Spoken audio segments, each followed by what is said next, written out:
Yay!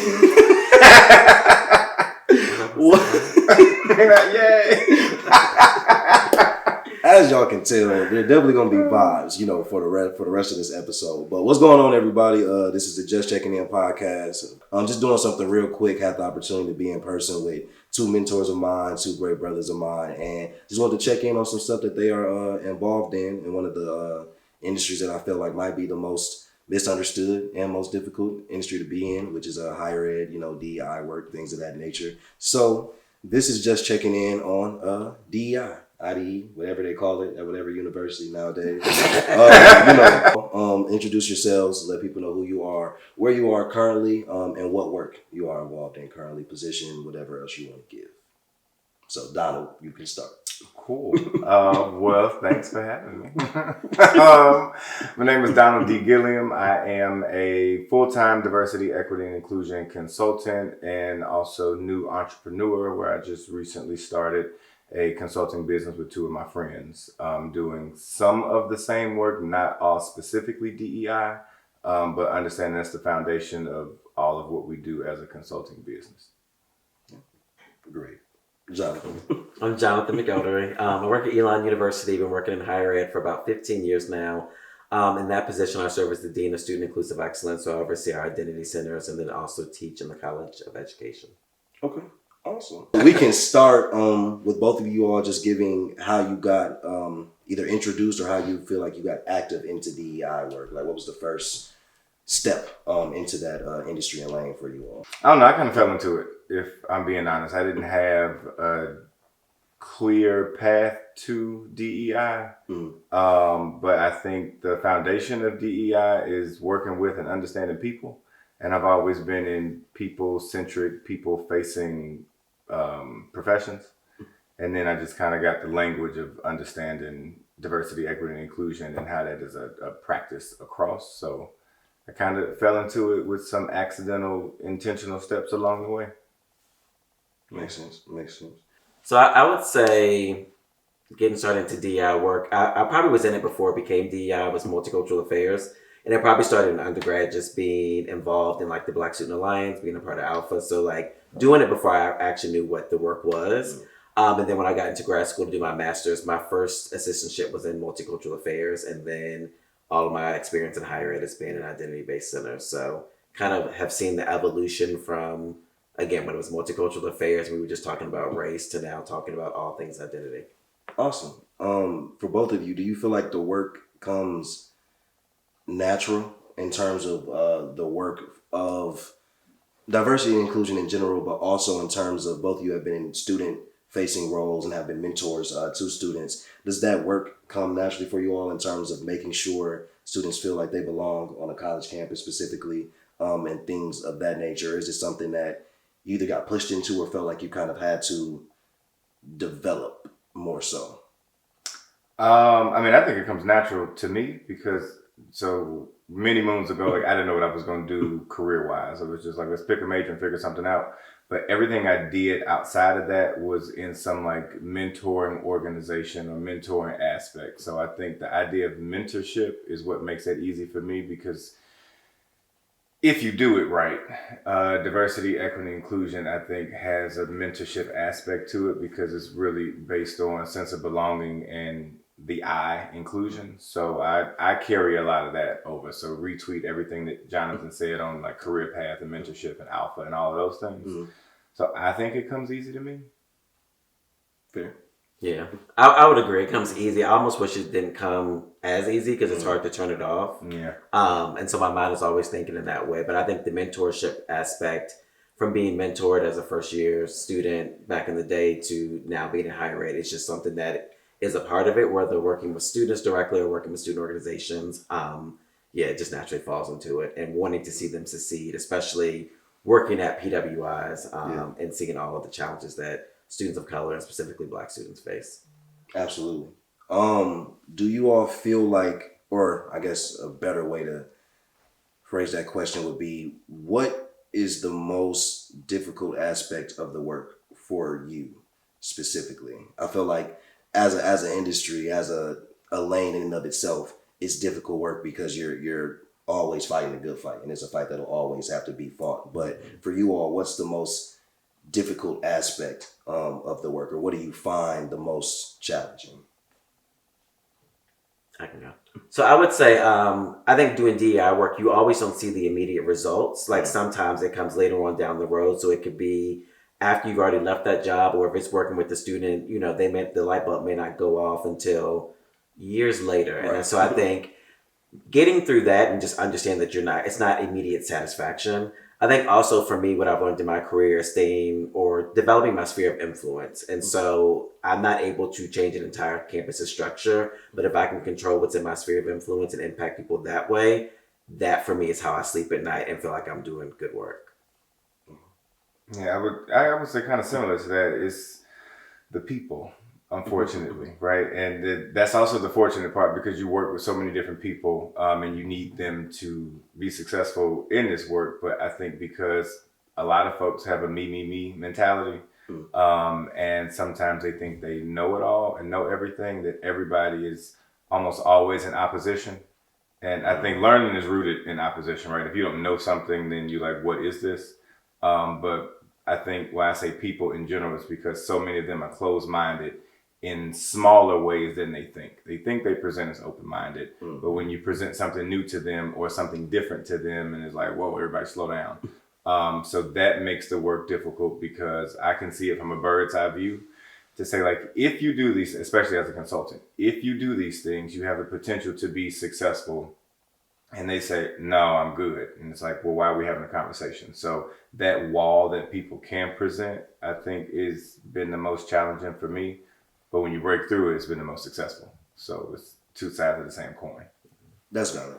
That's valid. Me and Jonathan were talking about this off camera, but do you feel like DEI work or the DEI field is, I want to say, a dying breed? That may not be the most accurate phrase, but we were just talking about how from different generations, the idea of just work and labor in general is viewed differently. But I think with the industry like DEI, not having young professionals that are willing to kind of play the long game and go through all the phases to become your assistant directors, your professors, your directors of multicultural spaces, how do you all feel about the space that DEI is in right now in regards to its longevity and not seeing too many people really want to kind of climb the ladder and the ranks in that space? I don't think DEI is new, right? This is the terminology maybe has been there, but we talk about civil rights, we talk about access, we talk about opportunity. It's been some synonym in name and practice throughout time. I think now that we have this language behind it, it's a good thing to name it so you love it, but because you name it, you can also attack it. And the people that attack it are looking at it from a fad-based perspective.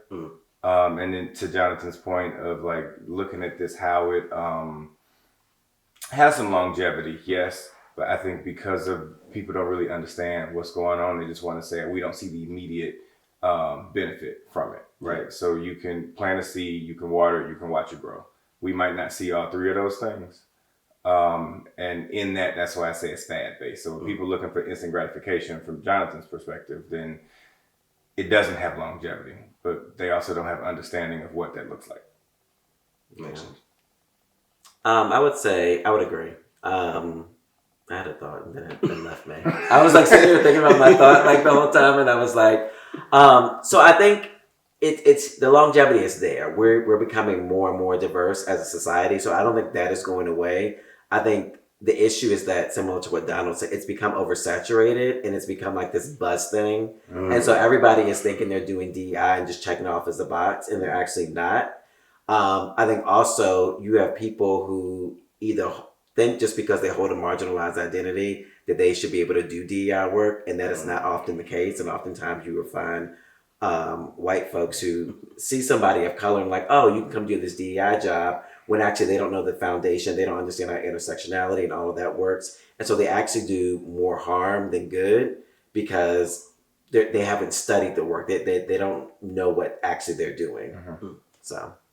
Yeah. Do you think that attributes to the burnout that we see in DEI from the standpoint of it being a buzz thing, kind of being a fad thing. So people kind of enter it or jump into it to see that instant gratification, but they burn out in like a year or two if it's not just them leaving because whether they aren't in it for the right reasons or whether because they're not getting that instant gratification, they just don't not so much stick it out to see it, but they're not doing something they love, so they're not really growing in that space. Do you think that kind of attributes to that as well? I would say it's burnout from the individual level, but I think also from the organizational level, because in 2020, everybody created these DEI positions, but nobody really knew what they wanted them to do. And so they created these positions, and then here we are 3 years later, and the marker has not moved in many of these organizations. So now people are frustrated with DEI as a concept, but they didn't set the folks up for success to begin with. And I think that's why you're starting to see, especially as states start to challenge DEI, corporations pulling back these positions, these CDO roles, because they hadn't set them up for success to begin with. Yeah, that's tough. Is that a higher ed issue in general, do you feel like from an organizational standpoint? Because I feel like I've, at least from being a college student and being in the higher ed space, like from post-grad, I think I start to look at things from an organizational like aspect more, and the issues are they always come down. Like it's not just at one level. It's always triggered or stemming from somewhere else. But Donald, you were shaking your head. So where do you disagree? Because I don't think that's industry specific. Okay, fair. Right. Fair. I have been in higher ed all of my career up until recently, and thankfully I'm out. I'm sorry. But it's the same problems in other industries, right? But where higher ed, the focus is the student, the person, is what they say, but they don't put actions behind it for a number of reasons. The same thing happens on the corporate side, right? Because now they're looking for a return on investment, primarily financially, of what are these things that we're doing. But people have not stopped to ask the question, what are we doing and why are we doing this? And if we look at, I do a lot of organizational development in my day-to-day, outside of DEI specifically, right? If you don't plan backwards, if you don't have a goal in mind to say we're doing this for this reason, you're spinning your wheels. And then they actually are spending more money, spending more time, spending other resources and capital, and then essentially blaming DEI as the scapegoat. And it's like, you didn't have a plan before you started. So let's backtrack that and have a conversation around that. So yeah, no, that's bad. That last part really, I feel like sums it up. DEI being the scapegoat. I think it's, like you said, because it's something that can so easily be attacked because of just the nature of the work of it. I think that it does become the scapegoat very easily. Last two things. What would be either your 3 tips or just your general advice to young professionals who are getting into DEI work? And if these young professionals actually enjoy and want to be in the DEI space for an extended period of time, and it's not just doing something to get by. Like this is what they want to do. It's their passion. it's a good question. That you probably don't have. I need the answer. I need an adult. Well, we have. I would say figure out your sphere of influence. I think as a young professional, you go into it, especially in the higher ed industry, of like wanting to impact every single student, to change every system, and it's just not possible. And so I think once you set realistic goals and understand your sphere of influence, then you can get satisfaction and stay in it for the long run. I like that. I think a lot of people do go into it not figuring out like what they want their impact to be, what they want their specific influence to be. And if you don't have that direction in general, then yeah, you can get lost easily. Last thing, I need both of you all to tell me why you are qualified DEI leaders. I see what you did there. I'm qualified because I show up every day authentically. Like I think there's not enough self-awareness in any profession, in any, like across the industries. Like you have to have that. So I think I'm qualified. Of course, the education, the background and experience that I have, but you strip all those things away, it's like, who are you as a person? So I'm qualified because I understand who I am. I'm qualified because I'm authentic to my core of who I am and how I operate. And I think that energy like permeates across other people. So I end up professionally, I think being very charismatic and demystifying what DEI is and all of these things, because then they're like, oh wow, Donald's just talking to me, and I want to say duh, but that taking a roundabout approach and really unpacking what professionalism is. I think all of those things wrap up to a perfect little Christmas present to why I'm qualified to do this work. Love that. It's good. So I would say I am qualified. One, I'm committed to it. I'm just committed to this work. I've been doing it for a long time, and I've stayed in it. But I think also I care. Like, I genuinely, my heart is in this work. I care about the outcomes. I care about the people. I care about the systems. And so I think, similar to what you said, people see that.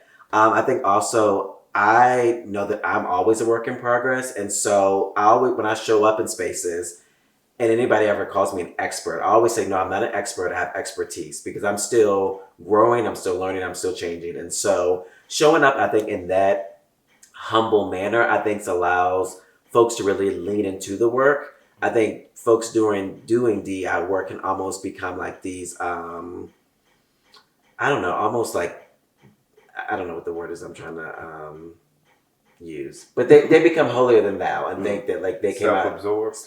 Self-absorbed is one. That wasn't the word I was thinking, but it can work. But like they like start doing this work and act as though like they just came out of the womb and knew all of the answers. And it's like, no, we weren't doing some of this stuff 10 years ago, 15 years ago. So like, don't be in a session and chastise somebody because they made a mistake and then they shut down. Like, I think being open and honest. And for me, I use a lot of personal stories. And so I'm probably very transparent when I do this work or present, because I'm like, I, again, didn't wake up knowing all this stuff. I've learned that I've made mistakes. And so you will too. But it's important that we just stay in it together.